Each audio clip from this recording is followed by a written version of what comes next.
लालू प्रसाद यादव जी की सरकार थी, अपहरण डकैती तो रोजगार हो चुका था। इसके चक्कर में हमें छोड़ना पड़ा। लेकिन आज का मिलना और पढ़ाई से इसका कोई डायरेक्ट संपर्क तो नहीं है। नमस्कार, मैं हूं बट बेरंगी पढ़ाई विश्वकर्मा। इसमें मैं मौजूद हूं दिल्ली एनसीआर में। दिल्ली एनसीआर में एक ऐसी शख्सियत से मुझे मुलाकात हुई है जो फ्रेम में दिखाई दे रहे हैं, बिहार के हैं और ये प्रोजेक्टर मैनेजर हैं और अपने बारे में आज हमसे कुछ अपनी बातें शेयर कर रहे थे। तो हमने कहा कि आज हम अपने दर्शकों को भी थोड़ा सा वो बातें सुनाएं। और पहले चलते हैं सर से। सर थोड़ा सा ये बात। नमस्कार दोस्तों, मेरा नाम धीरज श्रीवास्तव है। मैं पश्चिम चंपारण बिहार राज्य के पश्चिम चंपारण जिले से बिलोंग करता हूं और मेरी शिक्षा दीक्षा सब कुछ बिहार से ही हुआ है। उसके बाद मैंने दिल्ली की तरफ मूव किया। फिर मैंने दिल्ली में चाइनीज लैंग्वेज सीखा, इंजीनियरिंग करी, अभी दिल्ली यूनिवर्सिटी से MBA कर रहा हूँ। और मैं दुखद ये रहा कि हमें बिहार छोड़ना पड़ा। ये बहुत बड़ी बात थी, बिकॉज हम कभी बचपन में सोच भी नहीं सकते थे कि हम बिहार छोड़ के कभी दिल्ली आएंगे।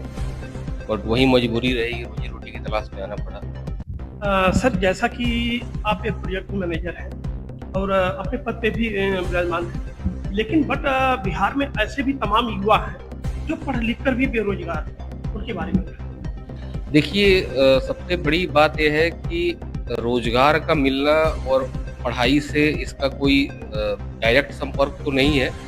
बट पढ़ाई एक अलग चीज़ है, रोजगार का मिलना एक अलग चीज़ है। मैं छोटी सी बात एक कहूँगा। पहले हम लोग छोटे थे तो गांव में हम देखते थे कि जो लोहार था उसके पास लोहे का काम था, जो सुनार था उसके पास सोने का काम था। हम लोग कोई कुदाल भी बनवाने जाते थे तो अपने लोहार के यहाँ लोकल जाते थे बनवाने के लिए। अब क्या हुआ है, रेडीमेड के चलन हो गया है। तो हुआ क्या कि गाँवों में जो निचले स्तर का काम था वो टोटली खत्म हो गया।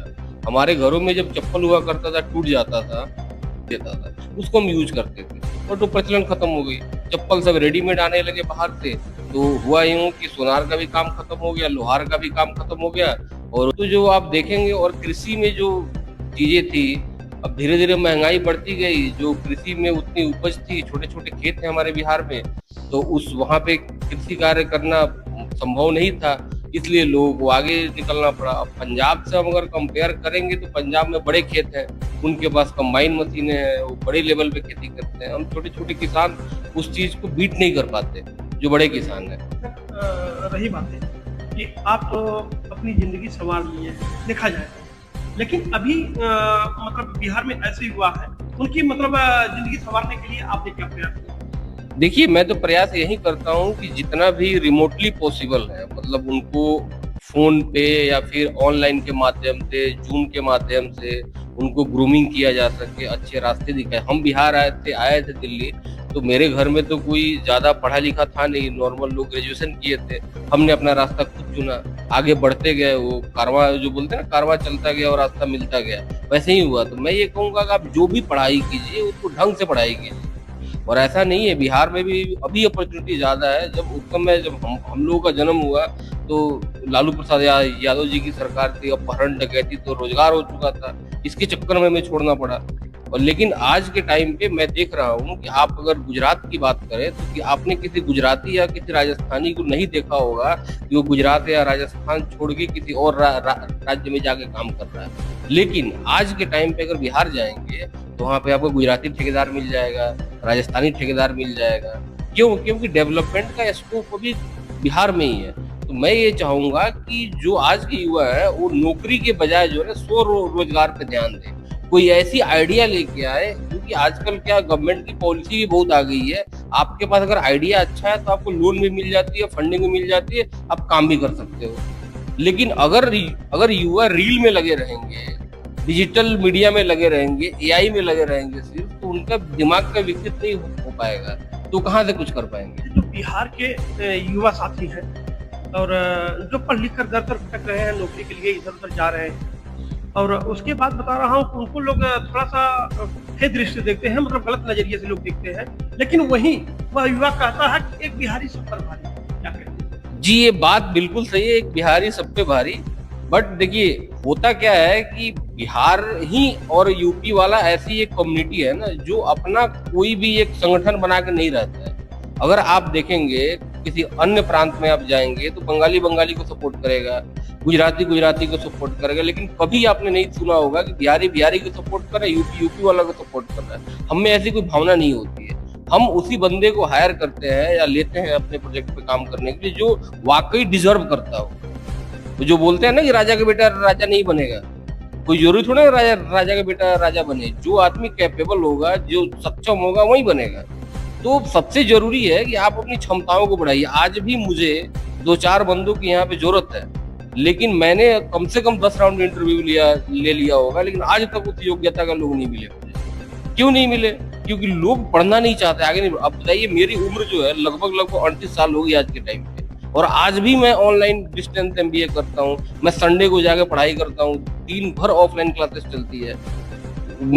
ऑफिस से जाने के बाद 7 से 9 मेरी ऑनलाइन क्लास चलती है। लोग जब पढ़ाई पे ध्यान, वही मैं कह रहा हूँ कि आप जो है ना, आपको अगर कामयाब बनना है ना, तो आपको काबिल बनना पड़ेगा। आप सोचे कि मैंने बस ग्रेजुएशन कर ली और मुझे कुछ हो जाए, तो पॉसिबल नहीं है। इसलिए मैं अभी कह रहा हूँ कि अपनी क्षमताओं का विकास कीजिए, स्किल का विकास कीजिए।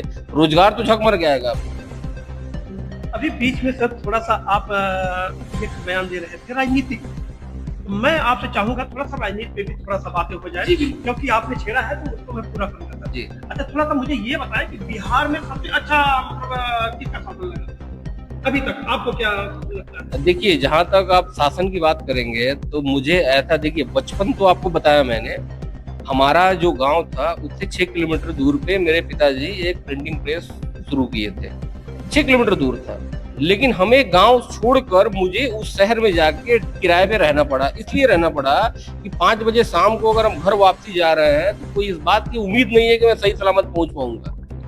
वो जगह जहाँ पे 5 बजे किडनैपिंग हो जाती थी, आज मैं घर रात को 12 बजे उस जगह पे जाता हूँ तो मुझे एक ढेला फेंकने वाला, एक पत्थर फेंकने वाला नहीं मिलता है। तो मैं चेंजेस कहूंगा, हाँ। लेकिन नीतीश जी का शासन तो वाकई अच्छा रहा, लालू जी का तो उतना सही नहीं था। बट मैं ये कहूंगा कि अभी भी बहुत स्कोप है। अभी भी नीतीश जी अगर चाहते तो बहुत कुछ अच्छा कर सकते थे, लेकिन उतना नहीं विकास हुआ जितना हम एक्सपेक्ट कर रहे थे। अभी आपके नए सीएम उनके लिए क्या मेरी शुभकामनाएं हैं सर। और नए सीएम का तो अभी कल ही उन्होंने शपथ लिया है, तो आगे देखते हैं बस क्या कर पाते हैं। अभी तो बहुत अर्ली है, बहुत जल्दी है उनके बारे में कुछ कमेंट करना।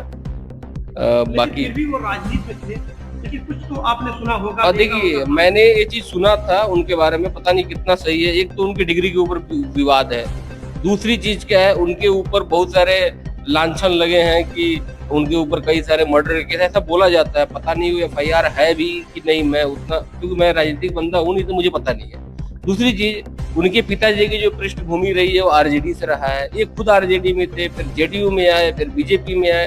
तो मेरे हिसाब से देखिए, मेरे यहाँ पे एक अनिल चचा थे, अनिल मिश्रा जी, स्वर्गीय अनिल मिश्रा जी, वो मुखिया थे दक्षिण घोगा पंचायत के हमारे। तो मैं उनसे एक बात पूछा, मेरे चाचा लगते थे, मैंने उनसे बात पूछा कि चाचा, आप इतना दिन BJP का झंडा ढो रहे हो, तो आप क्यों नहीं RJD में चले जाते हो? तो मेरे से वो कहते थे कि दल बदलू लोग जो होते हैं ठीक नहीं होते। आपकी कोई विचारधारा है, आप उसी पे रहिए, वो सही है गलत है उस पे डिबेट हो सकती है, लेकिन विचारधारा एक होनी चाहिए। जैसा कि देखा जाए, उत्तर प्रदेश और बिहार दोनों एकदम सटीक मिला है। बिहार में बुलडोजर का राज चलता है और आपके यहाँ शराबबंदी का। बिहार में नहीं, यूपी में आपका क्वेश्चन। बिहार में आपकी शराबबंदी होता है, हाँ, यूपी में बुलडोजर का जी। दोनों में अंतर क्या आपको लगता है? देखिए, मेरे हिसाब से देखिए, घर में जो है 10 सदस्य होते हैं। एक सदस्य की गलती के ऊपर कोई भी प्रॉब्लम अगर हो गई, उसका पूरा घर तोड़ के 9 सदस्य को आप अगर बेकार कर दिए, तो उसमें 9 सदस्यों की क्या गलती है? तो मेरे हिसाब से बुलडोजर अप्रोच जो है ना, वो थोड़ा सा मतलब सोच समझ के लेना चाहिए। मेरे हिसाब से एक बंदे की गलती का खामियाजा उसका पूरा परिवार नहीं भुगतना चाहिए। जहां तक आपने शराबबंदी की बात कही, देखिए शराबबंदी कुछ हद तक सही है, लेकिन कुछ हद तक सही भी नहीं है।